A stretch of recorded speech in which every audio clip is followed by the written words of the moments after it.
An interesting week, of course, a week where we had a lot of things. And on Friday, of course, it was the day lovers were painting the city red. It's a week of love, a month of love. I don't know whether you guys were taken out. Ama mlikuwa mnaosha tu masufuria kwa nyumba. Na kuna watu kweli wameosha masufuria. Oh my God. Dr. CD, were you taken out, by the way? Me? I am in a mature, loving relationship. So we sat in the garden and had a romantic dinner. Of course, with Samantha wines. Actually, I need to pour myself. Please do. Yeah, open for me. Yeah, and it was beautiful for so many years. But you know, let's not forget, Valentine was invented. That's what my husband actually says. Valentine was invented the way someone invented Christmas, invented Valentine, invented Christmas Day. So I see we are just partaking. But of course, are you trying to say that it's pagan? I saw a lady saying it's pagan. Actually, it's pagan. I wouldn't say that. Saint Valentine, unless you think saints are pagans, Saint Valentine, it has its origins. And the origins are where? With Saint Valentine, he wrote a letter from prison, right? Yes. To what is pagan? Pagan is without knowledge of God. No, this was a saint. Saint Valentine. It's Saint Valentine's Day. And I'll tell you something. I think I mentioned last week that, you know, from where my husband comes from, in Hungary, and a bigger part of Europe, they're mainly Catholic. And they have named days. So there's St. Catherine's Day, there's I saw the other day, St. Laudes Day, there's St. Maria's Day. Maria? Yes, St. I need to know that date. Day, St. Charles Luanga's Day, St. Charles's Day, so it's a saint day. It's just that you've picked up one day, and then because of whatever happened, but I think what people need to understand is that this St. Valentine's Day makes business sense. I've sold a lot of wine. I've sold many flowers. We've commercialized it. Yeah. It's a commercial day. It's just a commercial hold it day. Maria. As long as I did not receive a plastic flower, that's my red flag. Plastic flower, yes. But, see, you're saying it's a pagan holiday. Now, the only invites I was getting for Valentine are for churches. Like, every church was hosting something for Valentine. Actually, that is where I spent my Valentine, in church. See, not pagan. I was worshiping God while being loved and eating a lot. Remember that the churches have forgotten that all these holidays, they've Christianized them, but they were from pagan origin. Let's introduce our Yes. So we had a good time. Yes. Yeah, with my mpoa. Nakakuwa mpoa pia. Like my good friend Maria, you know, spending some good time, you know, in church. They did some pretty good dinner. Yeah. Where we had some moment to get empowered, share a moment, a meal with our loved ones. And it was quite a good Valentine. So the question is maybe, ladies and gentlemen, that is Valentine the only day, or should we do that every day? In fact, if that's one shortcoming that we have, we set aside just one day, you know, to celebrate love. But to me, it should be an everyday affair. Let it be in the morning, lunchtime, in the evening. Show love to your loved ones. The question Thank God for that one day, because there are people who have forgotten for 365 days. Oh, really? So that one. Yes, to remind. Let that one be the reminder. Maria, did you give your husband anything? Yes, I did. What? Myself. Yeah. I am the best gift he could get. So yes, so yeah. Yani, not even a pair of socks. Those are just material things. Me, like Maria. And did you force him to buy you something? I don't force issues. He knows his responsibilities. Men, you must have spent a lot of money, I tell you. Unless you are dating Dr. C or married to Dr. C. This other side. Kuna chinda kidogo. Imagine what I usually say. Yeah. I'm so low maintenance. Imagine I went to I was in the garden with my husband. Are you sure, Dr. Candlelit. Are you sure you are low maintenance? Yeah. Are you sure? No, I am, honestly. Like, a lot of people want to be taken out. I made a romantic dinner with our daughter, and we had a nice romantic dinner in the garden. But you spent a lot of money, didn't you? Well, it's not about money. You see, that's where people go wrong. I am anti, and I don't like cliches. Well, there are some cliches that I like. But honestly, it's a cliche. I'm just so aware that I create things. Yeah? I can come up with a day and I create. And I think we need to create a day in Kenya when we can just like make commercial out of it. Yeah. Like Black Friday. There's like that was created by Amazon. Now it's a big thing. Singles Day in China is a big thing. So we can create. Can we create like maybe a Kenya Day or something? Then we can just buy Kenya. Build Kenya. That would be nice. And build Kenya. You know the way we are moving Valentine's Day. But you know what? The other thing I want to say, thank God it's just one day. Oh my God, like every day you're just, no. We have to get to the business of life. No, but how you treat your spouse should be an everyday thing. The only thing that shouldn't be every day is how the country becomes all red. That's the only thing that shouldn't be the whole day. Wow. You see, at least one day we can account for where the flowers went to. If you make it every day, there'll be burnout. Yeah, sure. There'll be burnout. Like, we can't, like, please. We have to get to nation building. We must work. Anyway, away from Valentine and flowers, we come to Valentine's and what people think about it later. Yeah. Maybe we look at yesterday, AUC voted for its leader, for the AUC chairperson. And we will not look at the winning or the losing. We are looking at the position. What does it entail for Africa? Why is it an important position to have an AUC chairman which stands and articulates Africa's issues? Dr. C. Okay, first of all, it goes without saying, of course, we need to take leadership of our own in the sense that actually as a continent, we need to come together and start with the foreign powers out. Like, we need to renegotiate everything from the minerals, from everything, including Trump. We need to come out of it. So we need that one person who will speak and say, you know what, all of you out of Congo, out of South Africa, out of Kenya, out of everywhere. And then now all contracts are terminated. We are ready to renegotiate. I think in a nutshell, it sounds very simplistic. That's what we need to do. But these particular elections, I don't know why I feel it's so heightened, like everyone is aware of it.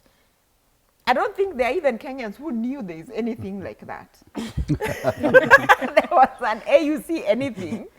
And I'm just wondering, why is it so heightened?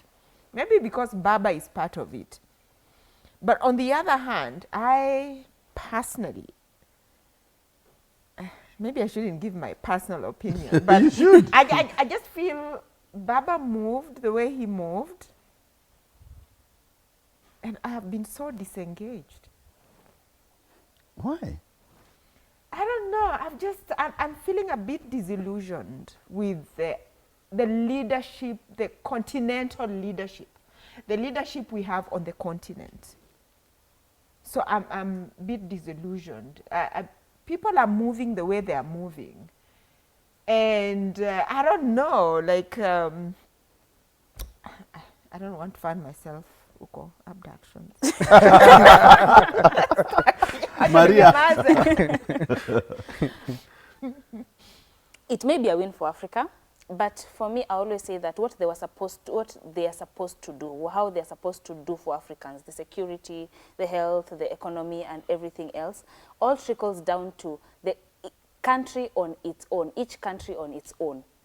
If Africa, if they are leading Africa, as long as they're not leading Kenya and they're not leading maybe, let's say, Uganda and Tanzania and all those African countries, they're not going to be making, changing the economic status of our country. So it all starts with us, like individual countries in Africa, because it's not like this is the first time that AUC elections has happened. Mm-hmm. They've been there. But have we as Africans felt the impact of that? And yes, it would mean so much for Africans if we felt the impact. Like, can we feel like you are elected, now we are changing Africa? Instead of, yeah, you are elected, you won, we have you, there's a name out there. I want to get to an Africa whereby it's not about the power and the name and the system. I just want to get to Africa whereby every country is doing its best to make Africa great in the economic status, in the health status. And I always say that the first way is having more children. That is one way of doing it. But also another way is if we can improve, let's say, for example, if Kenya can improve, the leader of AUC can look at all these countries individually and help us from the economic status to the health status to the security of the countries. Maybe then we can say that when these elections come, it will be a big deal for everyone in Africa, that is. Pretty nice. And I like what you're saying, that we have to appreciate the fact that countries at a personal level, if not as, as a unique unit, they have to work on themselves. But I love the spirit when it came to how vigorous it was, the South supporting one of their own, the North, talk about even the Eastern Africa supporting our own. And if the same spirit can also trickle down to every other nation, it will be a better space.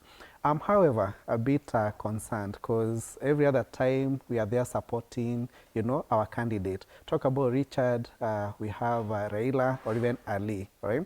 But still, within our continent, we have our brothers and sisters who are really struggling. Talk about Goma in DRC.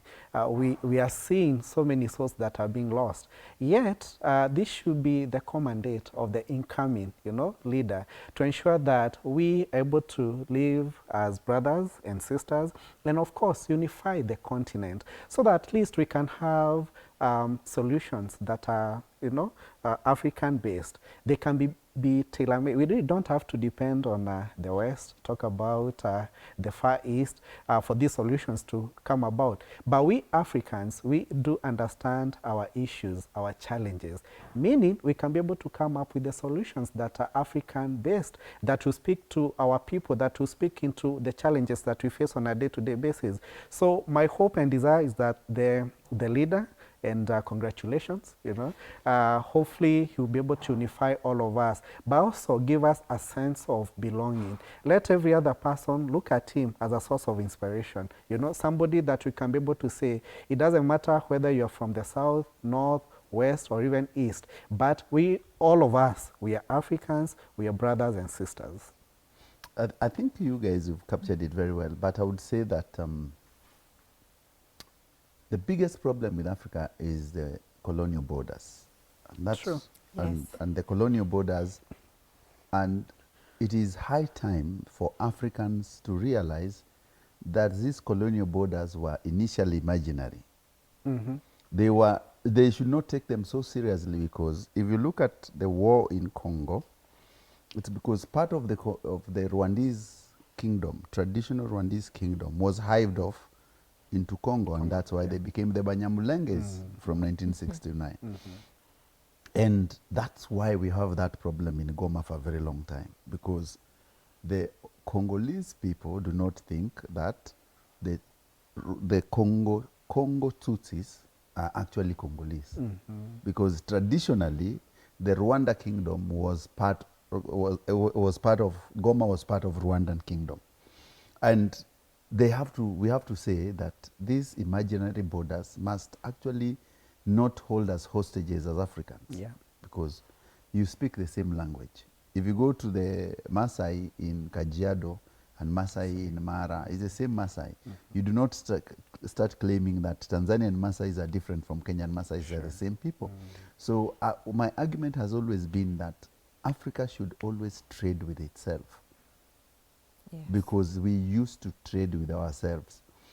The problem we have, and this is why African Union is important to come and sit down and ask themselves, what is the balanced trade between African nations amongst themselves? What is the balance of trade, for example, between Kenya and Uganda?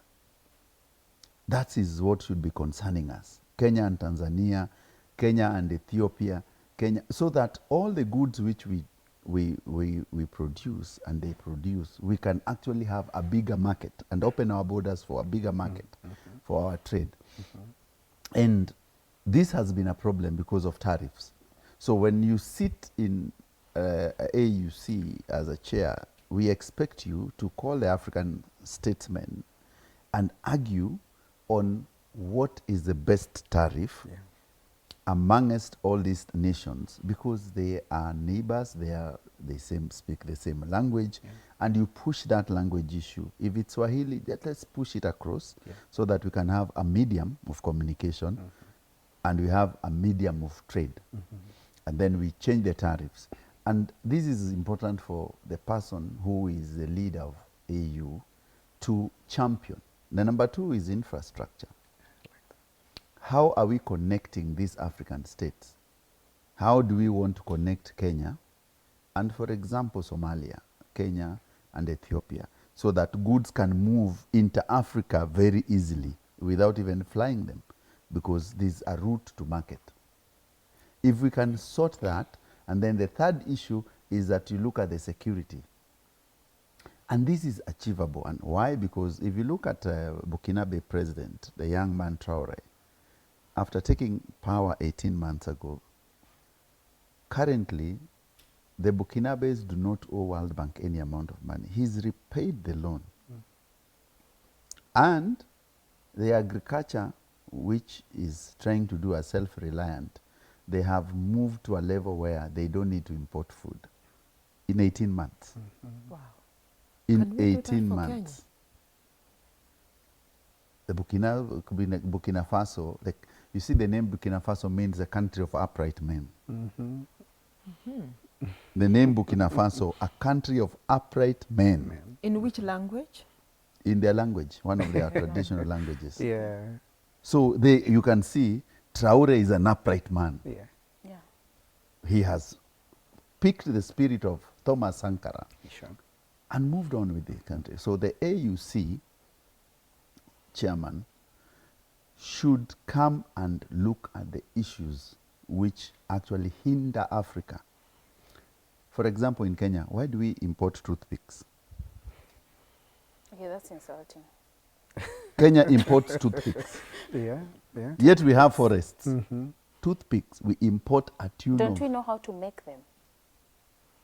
You tell me, you import toothpicks because you Because- can't even make toothpicks. Is it a I think machine that is needed? it's the colonial mindset that we had. First of all, our mindset is such that perhaps people don't even believe we can actually make those things. Toothpicks. It's just No. a machine, I think. It's the machine, but do you understand? Do you not understand, like, the mindset of a lot of Kenyans is that some of these things cannot be done. Gen Z is very different. You know, I sat one time and I was listening to one of the local stations, and they had a university professor who argued about how one of the richest people in Kenya had made money. He started off by running a bakery, and he was making, perhaps you know this guy, he was making bread, and that's how he built his wealth. And on this panel of eminent politicians, eminent professors, and they were arguing like, oh, if it's just about baking bread and becoming a billionaire, even I'm gonna bake bread. And imagine it's true, you can bake bread, And- make cakes to that level. So there are so many people who don't believe they can actually just make toothpicks, or make all those things and actually become. But you know something, Dr. C? Yeah. We also don't buy Kenya as much. That is the problem. Because you find Kenyans, yes, I have this product, but that person will ship. And that is your next door neighbor shipping instead of knocking your door and getting it. So that's why I said it's a mindset thing. It's a mindset thing. It's a And, mindset. and also, why were you saying that you cannot buy? If you tell Kenyans that we will not import toothpicks from Now they today. will buy. So I think it's about the leadership. Now they will buy. No, And really. that's I why- also feel like Dr. C is saying about the mindset. And I believe, strongly believe that we have to decolonize the mindset, all right? Because if I was in a space where I'm also producing the toothpick, I believe most of my neighbors are not going to buy into that. Why? Because they believe the one that we import is of a higher quality compared to the one that is locally made, right? And this is why I feel that we need to really appreciate ourselves and, of course, the capacity that we have as a people. And the same issue that you see locally is still what is happening at the continental level. We are actually self-sufficient, all right, in terms of the resources that we have and all that. When you talk about the West and East, in terms of the infrastructure, I am a strong believer that farming should not be, you know, an issue or even a challenge that we should be facing as a continent or even as a country. Because if I can be able to transport my goodies, you know, from the ones that are farmed, say the cabbages or even the potatoes, and I'm able to get them to Somali or even Garissa, it means that for those people, I have offered a solution to the issues that they are facing. Maybe they were not able to do the farming, but on my side, the season allowed, all right? And this is why we say that even for the leaders that we are having, especially the incoming, they should be in a space whereby, one, they should do away, you know, with what we are saying, say the colonial borders, but still try to encourage that essence of decolonizing the mindset. So the question, why can't we manufacture our own toothpick? The question would be, are the leaders willing, you know, to support us? Talk about the tariffs, talk about the licenses, The if you are to taxes. the taxes, if you are to establish, say, a factory on the same. Do you think it would be possible for the locals, considering the burden that we have on our shoulders, to establish one? So this calls for servant leadership, people who are willing to see us get to the next level. And you see, one of the main challenges why that politician will say, if baking bread is going to make me rich, but it's not going to support such an agenda, and especially maybe the young fellas talk about the groups and all that, it's because, one, they know once you're empowered, then they don't have people to clap for them or even sing for them. That's why they'll prefer, you know, to have every other person down there. Let's take a short break. We'll be right back on Let's Be Real.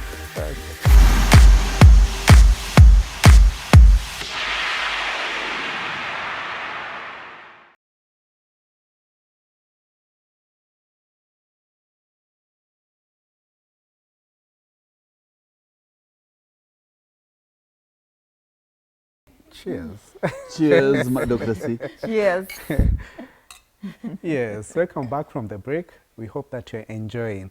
Maria here, you're in red. Are you enjoying this Valentine's weekend? Yes, I'm enjoying. I'm taking Valentine to be a whole month. Oh, now. pretty nice, pretty Yes. nice. Yeah. So, Dr. C, what is happening?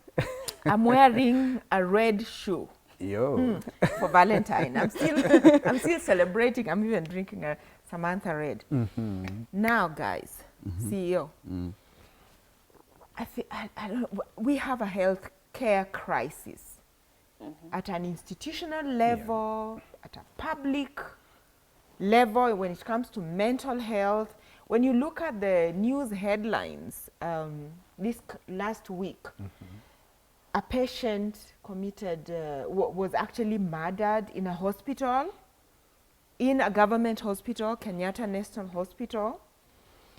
We are looking at just homicides happening, like a mother finishing off her children and finishing herself.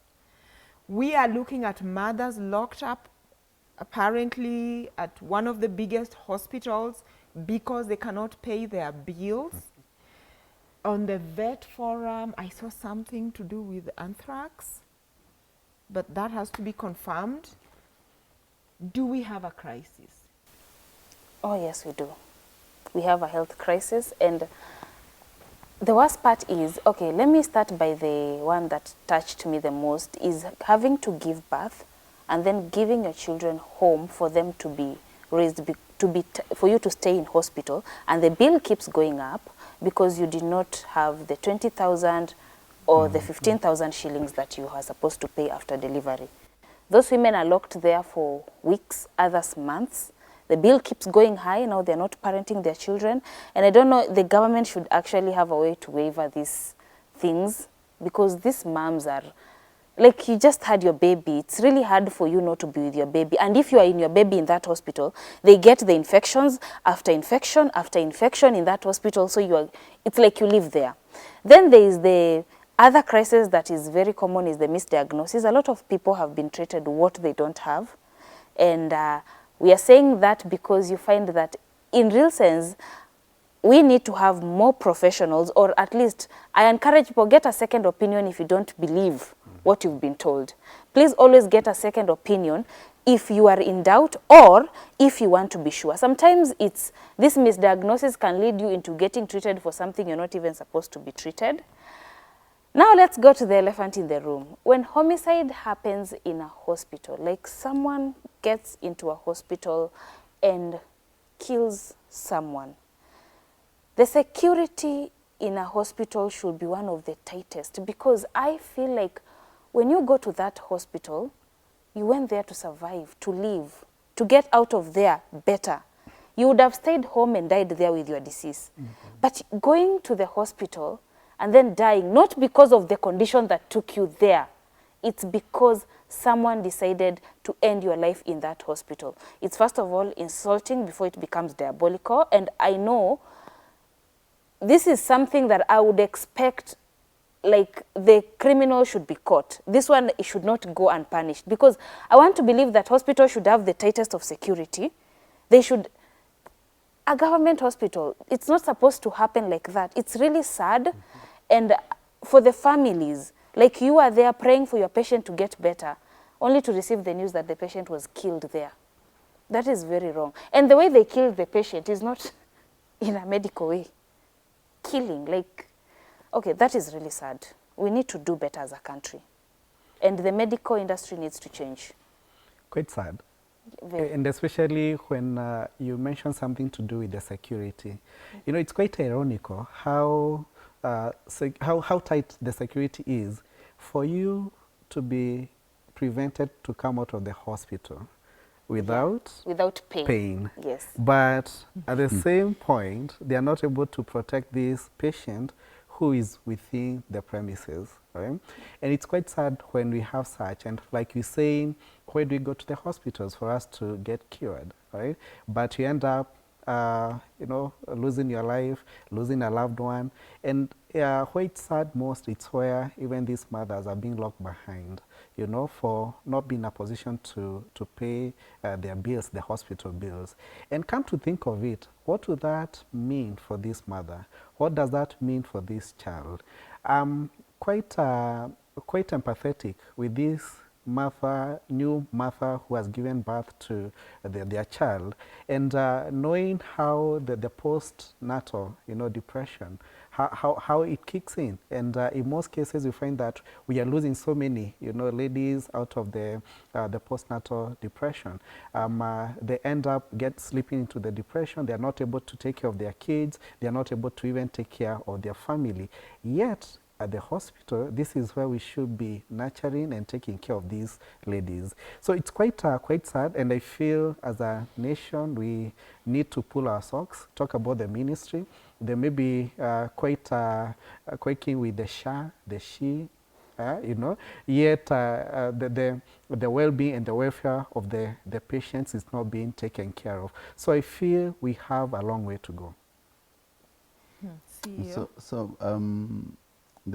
The murder of a patient at Kenyatta National Hospital is a fact, happened. This is the second issue.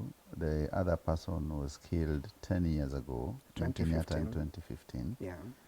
My issue is that in 2015, the case was not concluded.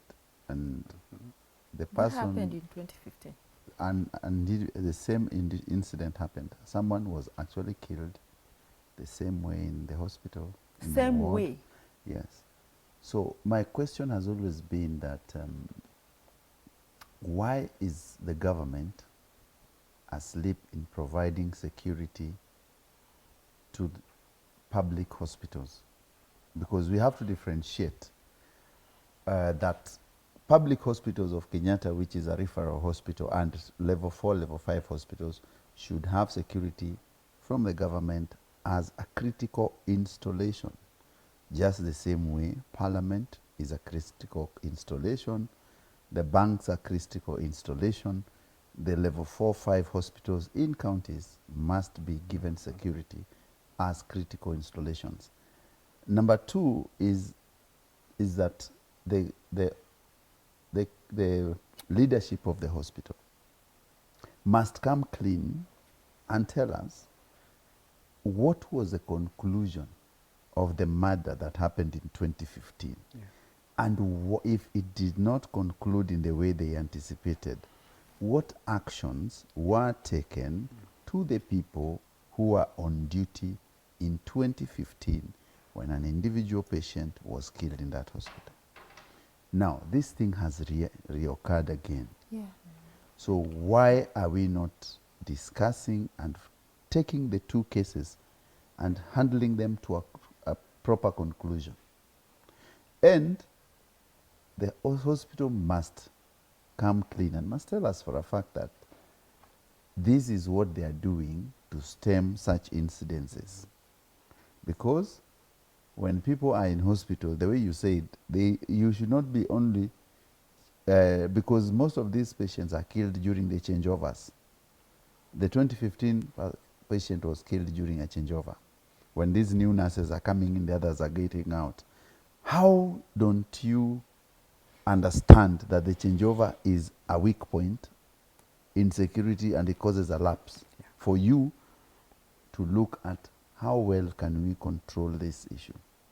But that one is only one issue, that the government should take over the security of public hospitals. Number two, about the other hospitals. I remember 1 year ago in Osinigishu, the cattle rustlers went and discharged one of their members who was under police watch in a hospital, and they walked in with guns and actually stormed the hospital, left with their guys, and disappeared in the darkness.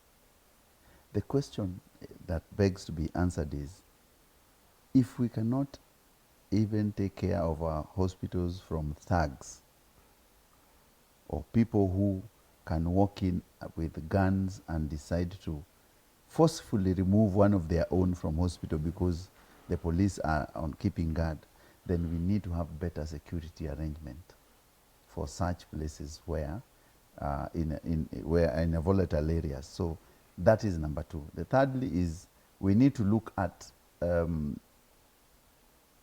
treatment in hospitals. The parliament, the 9th parliament, tried to pass a bill on making sure that whenever you get sick, you are not turned away to a hospital even if you don't have money. The first, you can get an accident and you are rushed to a hospital, but you don't have money. But the law today, if you are taken to a hospital, you are not even given health, what you call first aid, unless you pay something, which is wrong. So the government and the lawmakers sat in 9th Parliament and agreed to formulate a legal framework where all patients are allowed to get first treatment even if you don't have money and you pay later. And this is what will help even these mothers who are being held in hospitals. The law must be changed so that even if you don't have money, we allow you to go home, but we give you time to pay. I want to give a medical view actually on some of the things, just the issue of especially the security inside the hospital.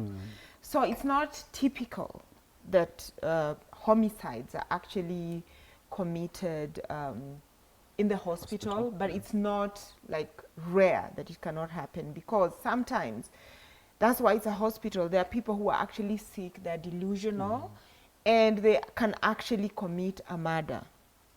It has happened, and Kenya is not the only one. You have the doctors themselves who are unwell mentally. We have seen even in other parts of the world where there are doctors who have just out of fun decided to misdiagnose patients, like you have cancer and you have no cancer, and they put you on this. Recently there was a conviction. There was a doctor who just actually killed his patients intentionally. This was in the UK. And I think he's still serving time. And I think he passed on recently. You remember that doctor? And then you have patients themselves who are unwell, even in Mathare Hospital, especially. I know they try to ensure that there's nothing around that can cause the patients to commit this kind of harm. But so we just have to know that these things can happen. Yeah. On that note, let's go on a lighter story, because that's heavy and it's really sad to think about. We hope Kenya gets better. In the book Marriage is a Scam, there's a topic on communication, whereby if you don't like me wearing stockings, please tell me. Yes. So here is the deal. There is a certain person who said that she dates married men because apparently it's easier. You know, nowadays it's convenient more than commitment. That's what she opted for. But in this case, her red flag is not her showing the man infidelity is okay. Her red flag is if the man starts mistreating the wife, that's where she calls it off. Like, she does not like that. She just wants this man to be good to the wife in as much as they are dating. And she's not ashamed to admit that that's what she's been doing. And I know, you know, nowadays stability is easier than the status. Some people actually believe that they rather be stable than have the status of marriage, which actually is encouraging people not to stay in marriages. I'm not being judgmental, but that is the case. So, and there are actually other people who would get married and settle, and they are willing to find someone. There's actually someone, certain media personality, who said that now I am willing, if I find anyone who loves me, I'm willing to be married and I'm ready for marriage.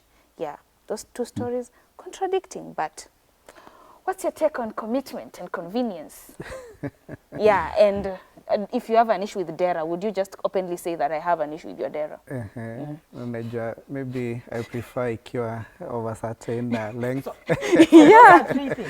Yes. Those are two things. Like you see, other men cheat actually because they come with the excuse of, I don't like how you're dressing, you don't welcome me the way my mistress does. You know, homewreckers actually have time to make the man feel comfortable, and they don't have children they're raising. Did or you call them homes homewreckers?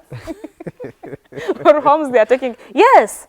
What are you if you're telling me that you're okay being with my husband? Because apparently, as long as he's not mistreating me. Doc is quite amused with the term home breakers. Yeah? Yet there are some who claim to be home builders because they sort out this partner who is under distress through the welcome, and they're taking care of them.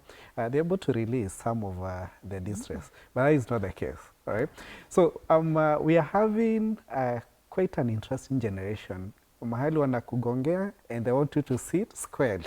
All right? So,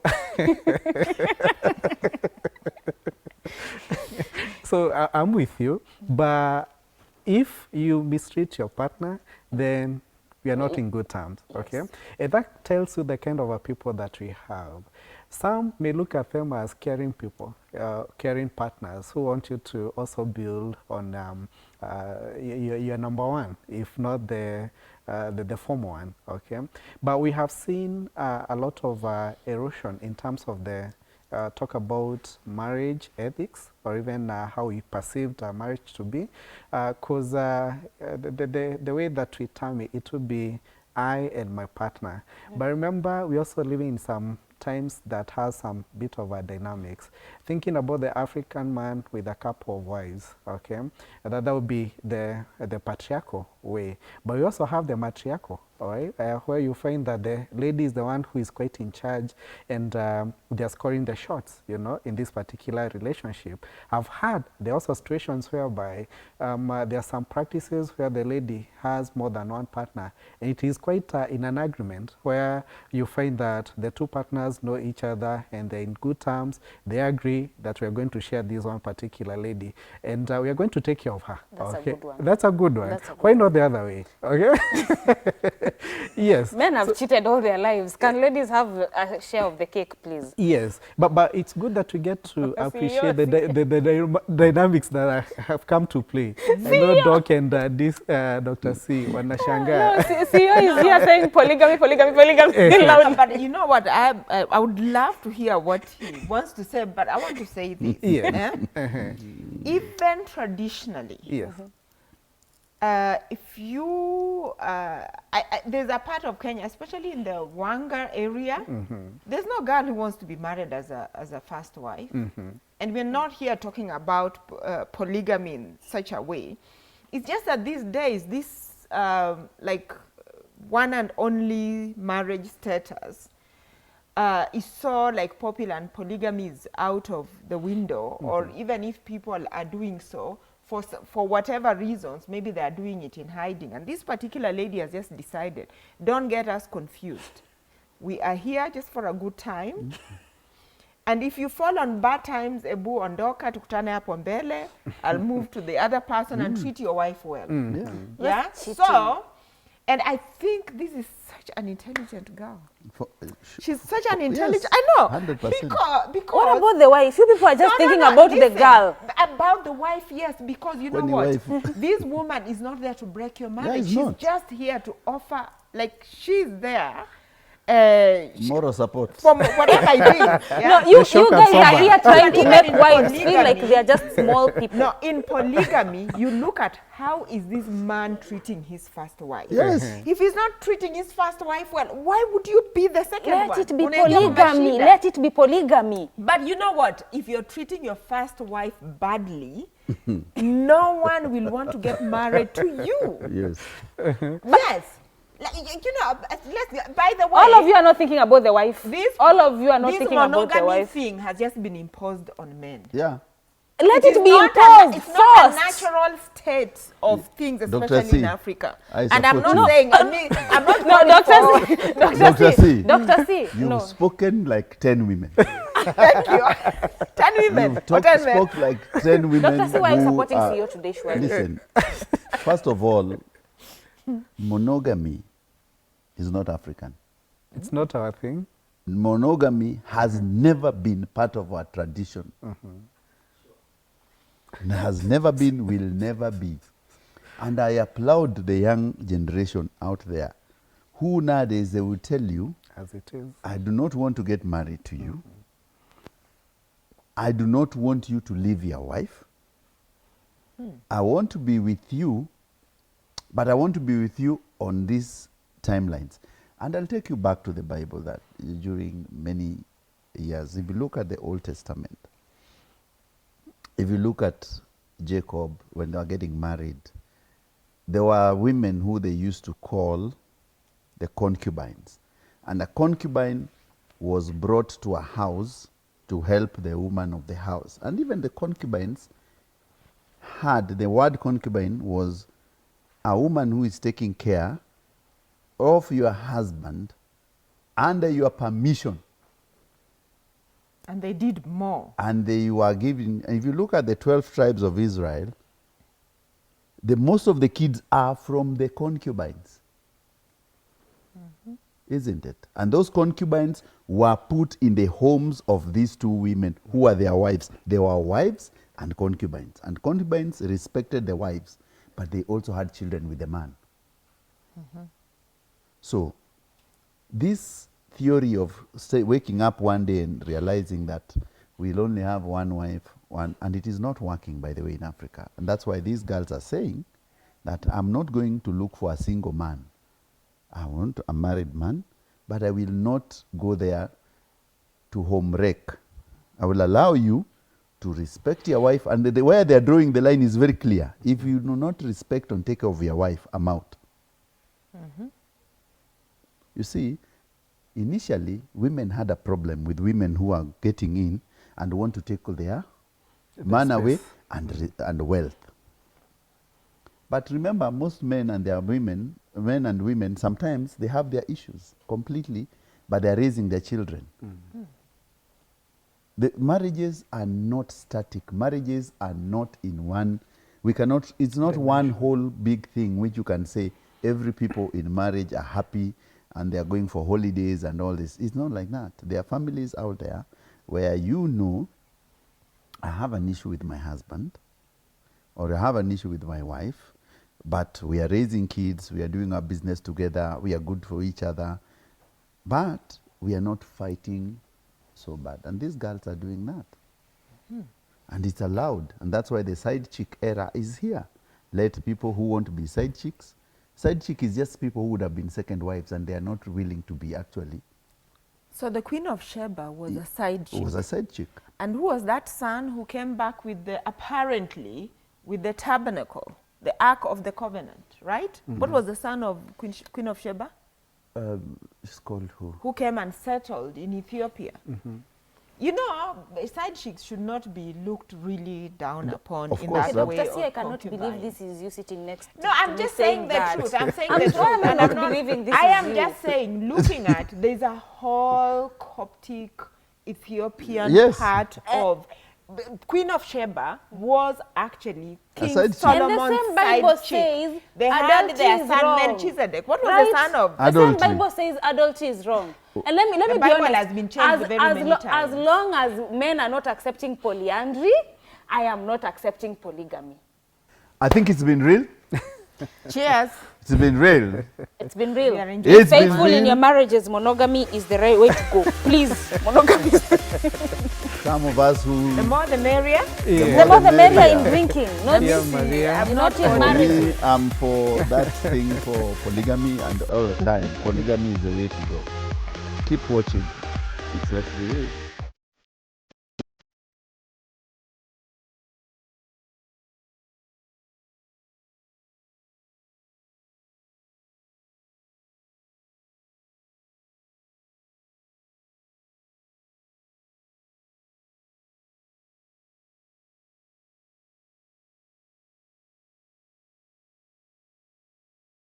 Samantha Wines, now available in all the leading wine stores.